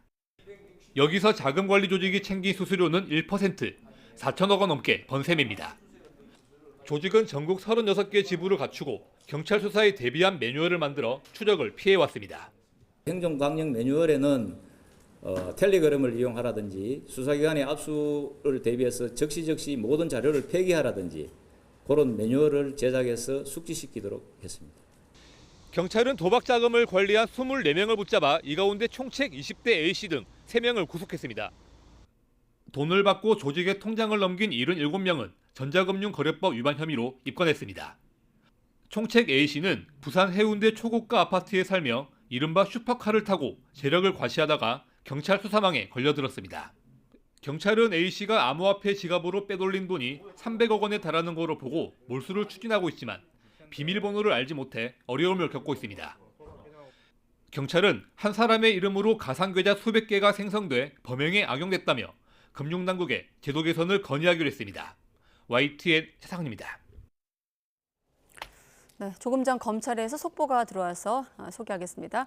대선 개입 여론조사 사건과 관련해 특별 수사팀을 구성하겠다는 검찰 속보가 들어왔습니다. 오늘 보도하고 있는 대로 김만배 씨의 허위 인터뷰 의혹을 수사하고 있는 검찰이 지금 현재 신학님 전 언론노조위원장을 소환하고 있는 가운데 이번 사건에 대해서 검찰이 대선 개입 여론조작으로 규정을 하고 있는 상황에서 특별 수사팀을 꾸리겠다라는 속보가 들어왔습니다. 네, 검찰은 대통령 선거를 목전에 두고 유력 후보에 대한 허위 사실을 공표하고 유사한 내용의 허위 보도와 관련 고발 등이 이어져서 민의를 왜곡하는 시도를 했고 또 헌법상 민주주의의 근간인 선거제도를 농단한 중대 사건에 대해서 신속 엄정하게 수사해 전모를 규명하겠다고 입장을 밝혔습니다. 네, 검찰 또 취재기자가 취재를 보강하는 대로 다시 한번 속보로 이어가겠습니다. 네, 다음 소식입니다. 포획이 금지된 암컷 대게나 또 덜 자란 대게를 잡거나 유통시킨 11명이 해경에 검거됐습니다. 대게잡이 배가 드나드는 한국 가까운 산에 비밀 수족관까지 만들어 범행을 저질렀습니다. 오태인 기자가 보도합니다. 식당 앞 도로에 멈추는 승용차. 한 남성이 내리더니 스티로폼 상자를 식당으로 옮깁니다. 암컷 대게를 납품하는 겁니다. 이같이 암컷 대게나 껍데기 크기가 9cm 이하인 덜 자란 대게를 유통한 11명이 해경에 검거됐습니다. 알을 품은 배 모양이 호빵을 닮아 이른바 빵개라고 불리는 암컷 대게는 자원 보호를 위해 1년 내도록 포획이 금지됐습니다. 해경은 검거한 11명 가운데 포획선 선장과 불법 포획 대게를 사들인 유통업자 등 2명을 구속했습니다. 선장은 암컷 대게가 산란하는 바다에서 주로 불법 조업한 거로 드러났습니다. 암컷 대게의 주요 산란장이 동해안의 약 10마일 건 해상 그리고 수심이 200m에서 300m 정도 이른 해상으로 조사되고 있고 유통업자는 항구 가까운 곳에 있는 산에 수족관을 몰래 만들어 대게를 보관하며 단속을 피했습니다. 산에 있는 자신의 주거지에 수족관을 설치해 두고 야간을 틈타서 몰래 그곳으로 암컷 대게나 채장 미달 대게를 운반한 다음에 이제 그곳에서 주로 유통책이나 구매자들한테 판매하는 방식으로. 해경은 이들이 1월부터 3월까지 암컷 대게 2,700여 마리와 덜 자란 대게 2,300여 마리를 유통해 부당 이익 1,500만 원을 챙긴 것으로 파악했습니다. 또 불법으로 포획한 대게를 먹기만 해도 2년 이하의 징역 또는 2천만 원 이하 벌금 같은 처벌을 받을 수 있다며 주의를 당부했습니다. YTN 오태인입니다. 동료를 성폭행한 혐의로 재판에 넘겨진 전직 아이돌 그룹 멤버가 2심에서도 징역형의 집행유예를 선고받았습니다. 서울중앙지방법원은 오늘 강제추행과 유사강간 혐의로 기소된 25살 A씨에게 1심과 같이 징역 2년 6개월에 집행유예 3년, 성폭력 치료 프로그램 80시간 이수를 선고했습니다. A씨는 2017년부터 2021년까지 숙소와 연습실 등에서 같은 그룹 멤버의 신체를 만진 혐의 등으로 기소됐습니다. 사건이 불거진 뒤 A씨는 그룹을 탈퇴했습니다. 네, 지금부터는 이 사건을 좀 더 자세하게 다뤄보겠습니다. 가짜 아르바이트 면접으로 여성을 유인해 성폭행을 하고 성매매 업소 취업까지 알선한 30대가 최근에 구속이 됐고 검찰로 넘겨졌습니다. 네, 피해자 가운데 10대 한 명은 충격에서 헤어나지 못하고 생을 마감하는 안타까운 일도 있었습니다. 피해자 유족은 이 30대 남성이 처음부터 성폭행 목적으로 여성들을 유인했다며 엄벌해달라고 호소했습니다. 먼저 김종호 기자 리포트로 사건 전해드리고 변호사와 이어가겠습니다. 올해 고등학교를 졸업한 A씨는 지난 4월 부산 번화가에 자리한 스터디 카페를 찾았습니다. 아르바이트 구인 사이트에 이력서를 올렸다가 자리가 있다는 연락을 받고 간 건데 면접하겠다고 나타난 건 스터디 카페와 관계없는 30대 남성 B씨였습니다. 그 사람이 와서 처음부터 어떻게 얘기했냐면 면접을 봐야 되는데 전화번이 필요하다 해서 와서 저희가 룸으로 됐으니까 그래서 와서 면접 본 거예요. 그게 다예요. B씨는 스터디 카페가 아니라 바로 옆 건물에서 일하지 않겠느냐고 제안했습니다. 얼떨결에 이끌려 간 곳은 이른바 멀티방, 변종 성매매업소였습니다. 여기서 A씨는 감금에 성폭행까지 당했고 이날 충격으로 심리적 어려움을 견디지 못하고 생을 마감했습니다. 유족 신고로 수사에 들어간 경찰은 다른 피해자가 더 있다는 사실도 파악했습니다. 경찰 관계자는 B씨가 아르바이트 면접이라고 속여 여성 수십 명을 유인했고 이 가운데 일부를 성폭행했으며 성매매업소 취업 알선까지 했다고 설명했습니다. 그 관계는 여자를 소개해주고 소개받는 그런 관계입니다. 유력을 통해서 소개를 했다. 이 사실은 팩트입니다. A씨 유족은 B씨가 성매매업소 취업 알선 사례가 있지만 여성들을 유인한 궁극적인 목적은 성폭행이었다고 주장하며 엄벌해달라고 호소했습니다. 성소착증 환자 같은 놈이에요. 성매매 알선이나 일반 알선 이런 거는 자기가 나중에 잡혔을 때 처벌을 좀 낮게 받거나 하기 위해서 이렇게 포장을 한 거고. 경찰은 최근 구속 상태인 B씨와 성매매업소 관계자 2명을 검찰에 넘기고 유사 피해 사례가 더 있는지 찾고 있습니다. YTN 김종호입니다.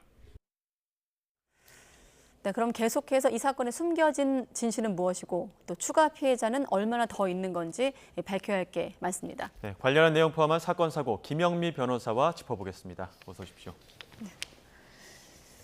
네, 최근 우리 사회에서 흉악 범죄가 잇따르면서 좀 불안감이 높은 상황에서 또 강력 범죄가 발생을 했고 지난번도 정유정 사건을 떠올리게 하는 그런 사건인데 일단 이번 사건 뒤늦게 좀 알려지고 있습니다. 네, 피해자가 뒤늦게 이제 피해를 당한 이후에 아무런 피해 가족에게도 이야기하지 못하고 있다가 본인이 어떤 질병에 감염된 사실을 알고 좀 충격을 받고 그딴 선택을 하면서 이 사건이 이제 밝혀지게 된 것 같습니다. 네, 말씀하신 것처럼 이제 유족 측에 따르면 이제 성폭행 과정에서 어떤 질병을 얻게 됐고 이런 부분 때문에 좀 충격을 받았다고 하는데 피해자에 대한 좀 이야기가 어떤 내용이 나왔습니까?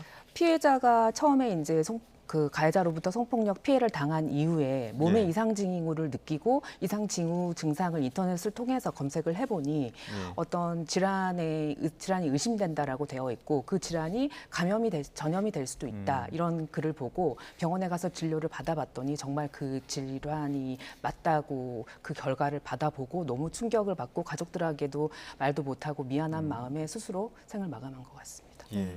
아무튼 유족 신고로 수사에 착수한 경찰이 주범인 30대 가해 남성을 업무상 위력에 의한 간음 등의 혐의로 구속을 했고 다른 남성 2명은 불구속한 것으로 지금 파악이 됐습니다. 자, 그런데 변호사님 지금 피해자가 사망을 했기 때문에 혐의를 좀 입증하는 게 어렵다는 분석이 있던데 어떻게 생각하십니까? 기본적으로 강간이 인정이 되려면 폭행 협박이라는 수단이 있어야 되는데 피해자가 이제 생존에 있어가지고 자기가 어떤 상황에서 성폭력을 당했는지에 대해서 진술을 해준다고 하면 더없이 좋겠지만 지금으로서는 피해자가 지금 세상에 없는 상황이기 때문에 피해자의 진술이 없다고 하더라도 입증은 어렵기는 하겠지만 여러 가지 정황이 있잖아요. 왜 그 장소에 가게 된 것인지 어떤 상황에서 그런 피해를 입게 된 것인지 가해자의 진술도 있고 나머지 또 공범도 있잖아요. 네. 그다음에 친구에게 피해 상황을 이야기했다라고 하기 때문에 그런 상황들을 종합적으로 고려를 한다면 강간죄 입증이 어려운 건 아닙니다. 네. 얼마 전에 인천 여대생 강간 살인 사건도 보면은 그때도 피해자가 극단적인 선택을 해서 없는 상황에서도 강간 살인이 입증이 돼가지고 유죄가 선고된 사안이 있잖아요. 그런 네. 것처럼 아예 불가능한 것은 아니고 수사기관이 얼마나 의지를 갖고 이 사건의 진실을 파헤치는지에 따라서 결과가 달라질 거라고. 방금 전에 변호사님께서 친구 증언 말씀하셨거든요. 네. 이렇게 피해자가 돌아가셨을 경우, 사망했을 경우 뭐 피해자 그 친구의 증언이라든지 아니면 통신 자료 같은 걸 좀 분석하는 방법도 있을 것 같은데 어떤 식으로 수사가 이루어지게 되는 건가요? 기본적으로 이제 맨 처음에 가족에게는 말하지 못하지만 친한 친구에게 내가 어떤 피해를 당했다라고 친구에게 사실대로 이야기한 부분이 있으면 그 친구를 증인으로 불러가지고 뭐 참고인으로 부르겠죠, 수사기관에서는. 그래서 어떻게 이야기를 들었는지, 그다음에 문자 메시지를 보면은 친구한테 문자로도 보낼 수 있고 아니면 뭐 그 가해자랑 주고받은 내용도 있을 수 있고 이런 것들 다 종합적으로 고려를 해서 판단을 해야 할 것 같습니다. 네, 지금 또 저희 뉴스회에서는 직접 또 유족의 입장, 유족의 목소리도 들어봤습니다. 유족은 피의자가 의도적으로 형량을 줄이려고 하는 게 아니냐 이렇게 의심하고 있거든요. 그 내용 한번 들어보시죠. 초등학교, 중학교는 전교 1등의 전교 회장이었고 스터디 카페 접목을 하면 스터디 카페를 무료로 이용할 수 있어요. 그래서 학생들한테 인기가 좋은 거고 그거는 해봐야 돈은 못 받습니다. 거의 차비도 안 나올 만큼 받아요. 본인은 지금 초동수사부터 변호사를 개동해가지고 일관되게 피해자들이 원해서 자기한테 찾아온 것처럼 자기는 그냥 연락 안 쓴만 한 것처럼 자꾸 그렇게 몰아가고 있어요. 그래서 제가 도대체 왜 그러냐고 물어봤더니 그게 형량이 상당히 작더라고요. 가해자가 초동 수사부터 변호사를 대동을 했고 윤락 알선만 좀 한 것처럼 몰고 가고 있다 이렇게 유족분들은 의심을 하고 있어요. 네, 기본적으로 이제 성폭력 특히 이제 강간이 인정이 된다고 하면 기본적으로 형량이 3년 이상의 유기징역형에 처해지고 이 사건 피해자처럼 성병 이제 질환이 어떤 특정 질환이 감염된 게 인정이 된다라고 하면 상해 부분도 인정이 될 수 있거든요. 그러면 강간 상해가 되면 더 형량이 높아질 수 있습니다. 그러니까 이제 그 부분을 극렬하게 이제 아니라라고 부인을 하겠죠. 단순히 이제 뭐 알선, 성매매 알선이라고 하면 형량 자체가 3년 이하의 징역 또는 3천만 원 이하의 벌금형으로 매우 낮게 책정이 되어 있기 때문에 처음부터 자기는 동의하에 뭐 강간을 했다, 뭐 이런 식으로 뭐 성관계를 했다 이렇게 주장을 하고 있는 것 같습니다. 예, 지금 뭐 피해자의 어떤 피해 경로를 보게 되면 그 정유정 사건이나 좀 유사한 측면이 있는 것 같습니다. 뭐 앱 혹은 뭐 온라인 사이트를 통해서 뭐 아르바이트를 찾아갔던 이런 것들이 좀 있다 보니까 이런 부분에서 아직도 좀 범죄 사각지대에 놓여 있는 것 아니냐 이런 지적들 나오는데요. 네, 이 부분이 참 문제인 것 같습니다. 보통 이제 구직을 하고 싶어하는 이제 청소년들이라든지 뭐 구직자 같은 경우에는 구인구직 사이트에 올라온 정보를 신뢰할 수밖에 없어요. 그래서 당연히 거기에 허위가 있을 거라고는 생각하지 못하고 있거든요. 근데 실질적으로 그런 구인구직 사이트에 진실한지 아닌지에 대해서 정보를 파악해야 되는 그런 의무를 지우고 있지 않아요. 그렇다 보니 허위 정보가 올라왔을 때 피해자는 고스란히 구직을 원하는 사람이 지게 될 수밖에 없는 그런 문제가 있습니다. 또 이런 측면도 있더라고요. 그러니까 이를 구하려고 하는 사람의 개인정보는 좀 손쉽게 파악할 수 있는데 일자리를 좀 제한하는 사람의 정보는 좀 쉽게 노출되지 않으니까 비대칭 정보 이렇게 좀 해석하는 시각도 있는데 변호사님은 어떻게 보십니까? 네, 맞습니다. 그래서 뭐 실질적으로 직업 정보의 경우에 직업안정법상 허위의 구인구직 정보를 게시하거나 이렇게 하는 경우에는 형사처벌 규정을 두고 있습니다. 그리고 그런데 문제는 이런 사이트 요즘은 이렇게 구인구직을 할 때 인터넷 사이트를 많이 이용하지 않습니까? 근데 이런 직업정보 제공 사이트의 사회적 책무를 좀 더 강화하는 방향으로 해서 직접적으로 이 사이트 운영자들이 구직을 원하는 올라오는 업체가 정말로 그에 해당 업체가 맞는지에 대해서 이런 조사를 하고 실질적으로 검증을 할 수 있는 그런 좀 책임을 강화를 해야 되는 게 아닌가 싶습니다. 실제로 좀 이번 사건의 가해자도 그 스터디 카페 구인 구직을 올리긴 했었는데 스터디 카페 관계자는 아니었고 해당 면접은 어떻게 보면 믿기에 불과했던 그런 사건이었습니다. 이런 부분들도 어떻게 보면 처벌의 요건이 될 수 있는 겁니까? 그렇죠. 그 직업안정법상 허위의 정보로 구인을 올린 경우에는 형사처벌 규정이 있습니다. 그런데 실질적으로 이렇게 피해를 당해야만 이런 처벌을 요청을 할 수 있고 이게 정말 사실인지 아닌지 그 구인을 하고자 하는 사람이 이걸 파악할 방법이 없는 거죠. 그렇다 보니까 피해를 당한 사후 약방문 격이 될 수밖에 없어서 이 부분은 좀 미리 차단을 하고 예방을 해야 되지 않는가 싶습니다. 자, 아까 그 주범인 피의자 같은 경우는 처음에 이제 구속을 하려고 했는데 범죄 사실이 소명이 안 되면서 피해자가 사망을 했기 때문에 구속을 하지 못했다가 통신 기록, 또 증언 등을 통해서 다시 입증을 해서 결국 구속이 됐거든요. 앞으로 형량까지 좀 전망해 본다면 수사 과정에서 핵심 쟁점은 무엇이 되고 어떻게 처벌될까요? 가장 중요한 건 이런 성폭력을 당했을 때 네. 폭행 협박이 있었는지 아니면 업무상 위력을 행사했는지 그거에 따라서 형량이 되게 차이가 많이 날 것 같은데 수사기관에서 이런 성행위를 하는 과정에서 폭행 협박이 있었는지 입증하는 게 가장 관건이 될 것 같습니다. 그렇군요. 주제를 좀 바꾸어서 지금 그 블라인드 온라인 커뮤니티인데 여기에 지금 경찰 직원을 사칭해서 살인 예고글 올렸다가 논란이 됐었고 알고 보니까 실제 작성자가 경찰이란 어떤 사칭 계정을 구입을 했단 말이죠. 네. 그 뒤후에 이제 판매한 남성이 추가로 경찰에 붙잡혔는데 일련의 과정을 좀 설명을 해주시죠. 그 얼마 전에 예. 그 강남역 1번 출구에서 뭐 살인을 하겠다라는 예고글이 올라왔는데 그 작성자가 현직 경찰인 것처럼 그렇게 올라왔던 거예요. 그쵸. 그래서 수사를 해봤더니 예. 실제 경찰은 아니었고 이 계정을 이제 허위로 계정을 만들어가지고 그걸 구입을 한 다음에 그 계정을 구입한 계정으로 올린 사실은 다 경찰이 아니었던 것으로 예. 밝혀진 거죠. 봤더니 그 허위 계정을 팔았던 사람은 IT 전문가였는데 본인이 이런 직장인들만 가입하는 커뮤니티 블라인드라고 하죠. 네. 그 앱에 이제 구직을 하기 위해서 가입을 해봤는데 보니까 허위 계정으로 가입이 가능하다는 걸 알게 되고 이런 대기업이라든지 공공기관 직원을 사칭해서 허위 계정을 만들어서 판매를 했고 그 중에 이제 이걸 산 사람이 글을 올렸던 것 같습니다. 사실 이 익명 게시판이긴 한데 이 해당 직장 이름만 알만 하면 더 유명한 그런 직장에 재직한다는 사실을 인증을 해야만 가입할 수 있었기 때문에 어느 정도 신뢰도가 있었던 거거든요. 하지만 실제로는 이 가짜 계정이 공공연하게 거래되고 있었다고 좀 해석이 돼요. 네. 이 앱을 들어가려면 실질적으로 내가 그 회사에 재직하고 있다라는 증명을 해야 됩니다. 그래서 기본적으로 그 회사에 이메일 인증을 하도록 되어 있는데 인증을 보낼 때 이메일 인증하려면 번호를 입력해야 되는데 그 이메일 자체가 허위 계정이기 때문에 인증을 할 수 없었던 거예요. 근데 이게 우회적으로 인증하는 방법을 이 판매한 사람이 알게 돼서 그런 우회적인 방법으로 회원가입을 했고 그 계정을 판매하게 된 건데 우회적이란 말은 결국 허점이라는 얘기죠. 그렇죠. 이 앱의 허점이 지금 드러나게 된 거라고 볼 수 있습니다. 지금 블라인드 측에서는 그 부분에 대해 그 허점에 대해서는 이제 개선을 했다라는 입장이긴 한데 그 전에 지금 이 판매한 사람 외에도 어떻게 보면은 가짜 계정을 만들었을 수도 있지 않겠습니까? 그렇게 뭐 추가 범행도 있을 수도 있을 거고요. 네, 그랬을 것 같습니다. 이 IT 전문가가 이제 본인이 개발한 어떤 특정 프로그램을 이용해서 약 100개의 이런 허위 계정을 만들었고 그 계정 하나당 4, 5만 원 정도씩 팔았다고 하니 아마 이런 추가적으로 허위 계정을 사서 이런 불법적인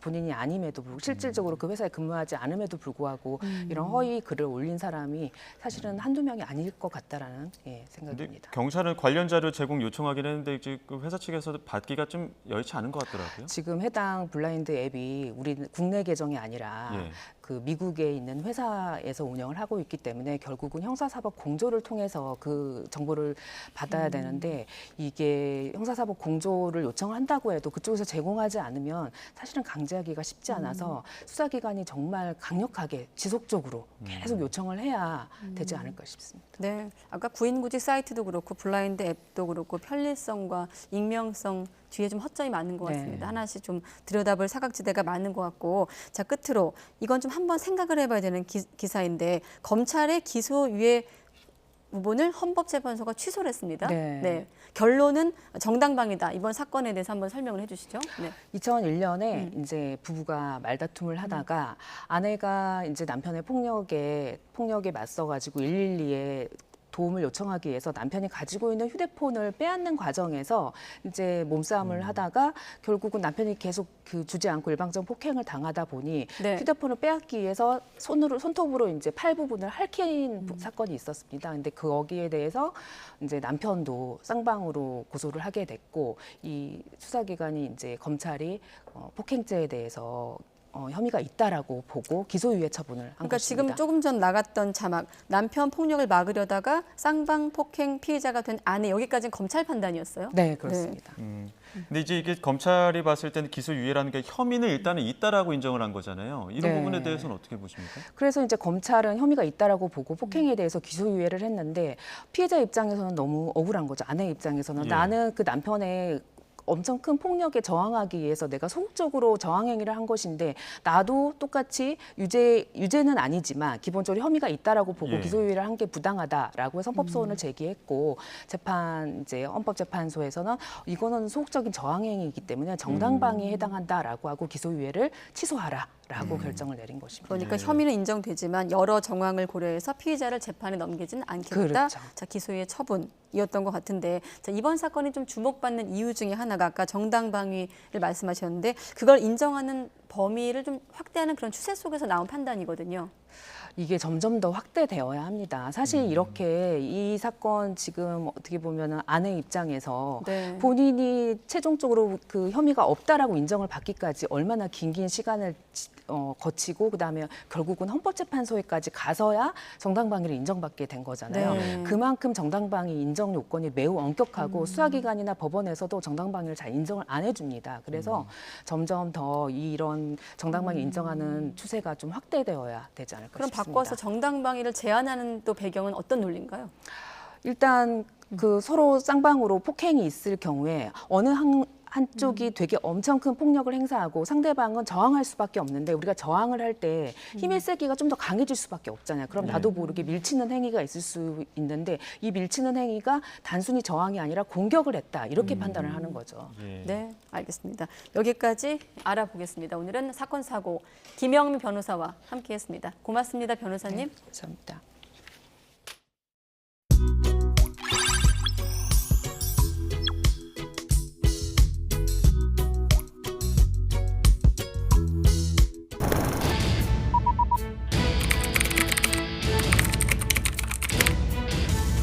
《中国梦》归根到底是人民的梦。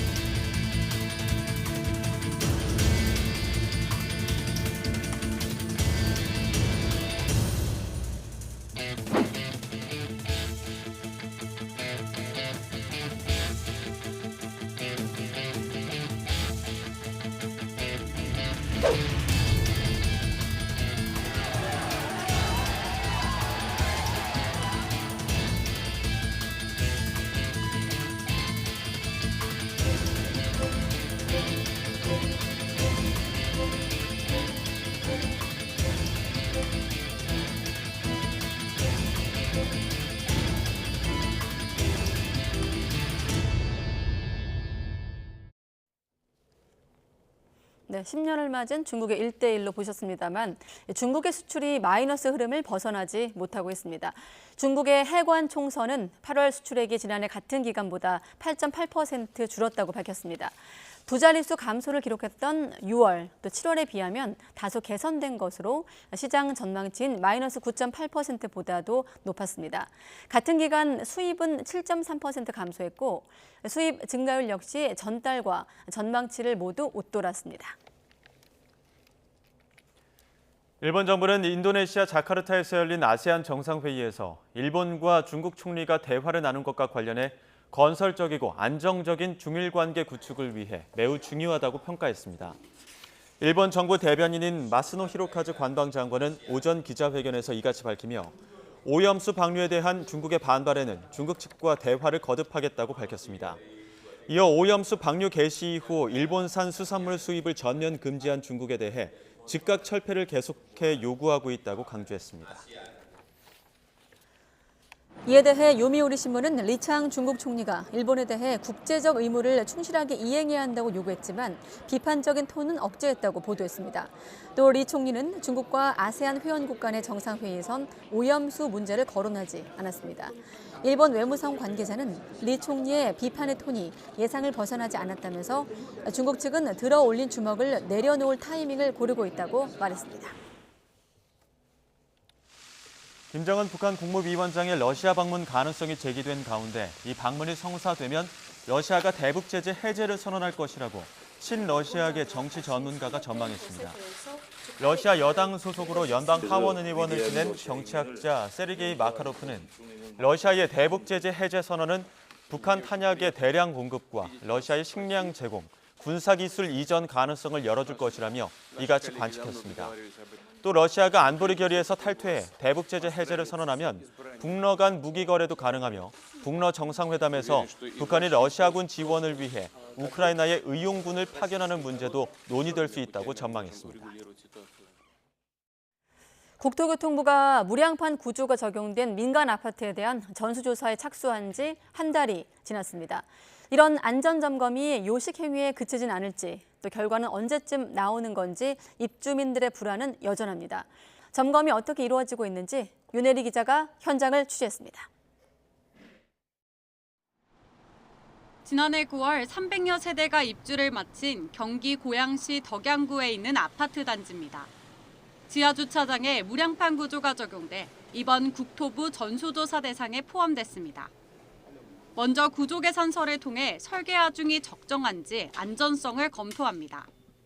현장 조사에선 탐사기계를 통해 보강 철근이 있어야 할 곳에 제대로 배치됐는지 확인합니다. 전담 보강 철근 들어가는데 한번 하고 그 옆에 들어가지 않는 데를 해가지고 비교를 하는 거예요. 천장 마감재를 긁어내고 노출된 콘크리트 면에 비파괴 검사 장비를 집어넣어 강도가 적절한지 점검도 진행합니다. 모든 과정은 국토안전관리원과 지자체 관계자, 입주민 대표가 보는 앞에서 이뤄집니다. 정밀 검사를 좀 빠른 일정을 잡아서 와서 진행하게 된 것 같아서 조금 마음이 그래도 놓이고, 그리고 또 이 결과가 빨리 입주민들이 안심할 수 있게 정보 공개가 돼서 저희들이 조금 더 안심하고 이곳에 지낼 수 있었으면 좋겠어요. 하지만 일부 기둥에 대한 표본 조사만 이뤄지다 보니 부실 시공을 제대로 확인할 수 있을지 불안한 마음도 듭니다. 수박 겉핥기 식으로 주민들에게 우리는 최소한의 점검을 진행했다라는 행정이 있어서는 안 될 거라고 생각을 하고요. 주민들이 안심하고 살아갈 수 있도록 후속 조치가 잘 이루어지길 바랍니다. 실제로 철근 누락이 확인될 경우 단지명이 공개되는 것에 대한 부담도 있습니다. 하지만 무엇보다 입주민들이 원하는 건 투명한 정보 공개입니다. 그래서 예민할 수 있긴 한데 그래도 문제가 있는 거를 투명하게 공개를 하고, 그리고 또 그걸 확실하게 좀 고친 이후에 또 고친 부분까지 또 투명하게 또 공개를 하는 게 맞다고 생각합니다. LH 무량판 아파트 전수조사에 걸린 시간은 석 달. 주거동까지 범위를 넓힌 민간 아파트 전수조사가 이보다 짧은 시간 내 제대로 이뤄질 수 있을지 의문이 제기되는 가운데 국토부는 다음 달 결과를 공개할 계획입니다. YTN 윤혜리입니다. 네, 우리나라 당뇨 환자는 600만 명, 고위험군까지 합치면 전체 국민의 40%인 2천만 명 정도가 당뇨에 노출돼 있습니다. 당뇨 환자들한테 괴로운 건 바로 탄수화물인데 특히 쌀을 섭취할 수 없다는 데 있죠. 증상 완화에 도움이 되는 쌀이 있어 최명신 기자가 소개하겠습니다. 농촌진흥청이 지난 2013년 개발한 도담쌀입니다. 언뜻 보기에 찹쌀과 비슷하지만 당뇨에 잘 드는 기특한 성분을 지니고 있습니다. 체내 대장에서 분해되는 이른바 저항전분이 일반 쌀의 10배나 들어있습니다. 도담쌀을 선식으로 만들어 비만 환자에 먹였더니 인슐린 저항성 지표가 38%나 개선됐습니다. 장에 유익한 환경을 만들어 체지방 분해를 돕고 인슐린 분비를 낮추는 효과를 확인한 겁니다. 저항 전분이 많은 도담쌀을 먹은 군에서 훨씬 더 당대사도 좋아지고 당대사의 어떤 키 롤을 가지고 있는 인슐린 저항성이 좋아지는 걸 확인할 수 있었고요. 도담쌀의 저항 전분 함량을 증대시키는 열 가공 기술도 개발됐습니다. 벼 상태에서 스팀 처리한 뒤 현미 상태에서 210에서 240도씨 구간에서 볶았더니 저항 전분 함량이 5% 증가했습니다. 처리하기 전보다 입자 크기와 혈당 지수가 낮아졌고 저항 전분은 증대가 되어서 이것을 선식으로 섭취하셨을 경우에 식감이 개선되고 비만과 혈당 관리에 도움이 될 것으로 기대됩니다. 도담쌀은 식감이 좋은 편은 아니어서 밥쌀에 소량 섞어서 먹거나 쌀 가공 제품 원료로 활용되고 있습니다. 농진청은 도담쌀을 활용한 쌀 과자와 쌀국수 등 7건의 산업재산권 등록을 완료하고 산업체에 40여 건의 기술 이전을 체결했습니다. 일부 업체엔 이미 수출 문의도 들어오고 있습니다.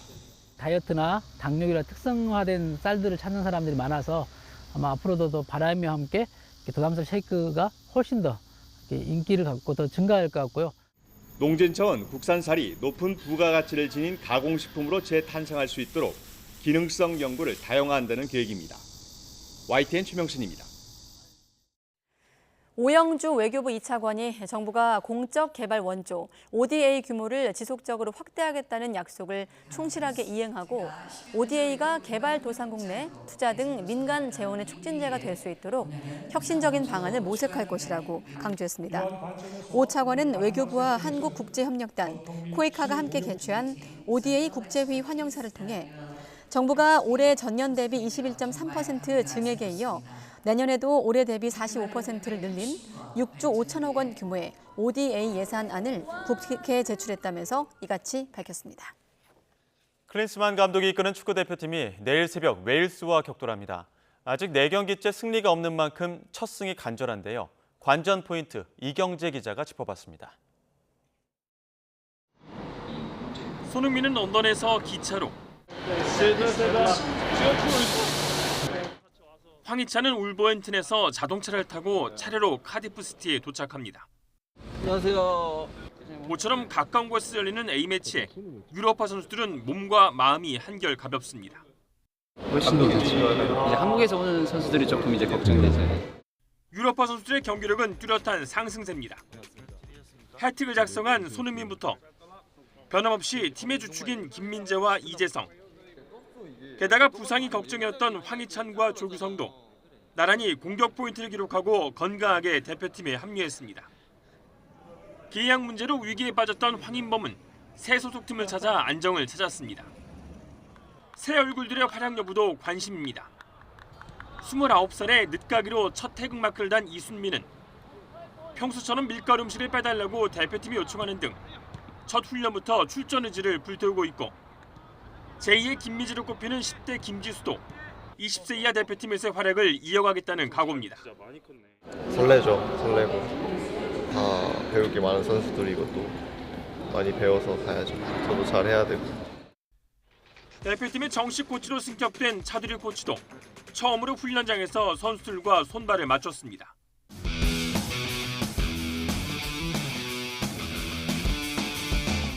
피파 랭킹 35위로 우리 대표팀과 처음 만나는 웨일스는 미드필더 아론 램지와 공격수 브랜던 존슨, 측면 수비수 벤 데이비스 등이 주축입니다. 손흥민은 기존의 데이비스뿐 아니라 지난주 이적한 존슨 등 토트넘의 동료들과 적으로 대결합니다. YTN 이경재입니다. 오늘도 서쪽 지방을 중심으로 늦더위가 이어졌습니다. 절기 백로인 내일도 아침 공기는 제법 선선하겠지만 한낮에는 때늦은 더위가 기승을 부리겠는데요. 내일 서울의 한낮 기온은 31도로 오늘과 비슷해 후텁지근하겠고요. 일교차도 10도 이상으로 크게 벌어지겠습니다. 내일도 쾌청한 가을 하늘이 함께하겠지만 낮 동안 자외선이 무척 강하겠고요. 동해안과 제주도에는 너울성 파도까지 높게 일겠습니다. 내일 아침 기온은 오늘과 비슷하거나 조금 더 낮겠습니다. 서울이 20도, 대전과 대구가 18도, 광주는 19도, 부산은 21도로 출발하겠고요. 한낮에는 예년보다 더운 날씨가 이어지겠습니다. 내일 서울의 한낮 기온은 31도, 대전과 대구 29도, 광주는 30도, 부산은 28도로 예상되고 있습니다. 당분간 내륙은 대체로 맑은 가운데 늦더위가 이어지겠고요. 휴일 밤 한때 제주도와 남해안에는 비가 내릴 전망입니다. 지금까지 날씨 정보였습니다. 가장 빠른 종합뉴스 뉴스큐 마치겠습니다. 이어서 이브닝 뉴스가 방송됩니다. 시청해주신 여러분 고맙습니다.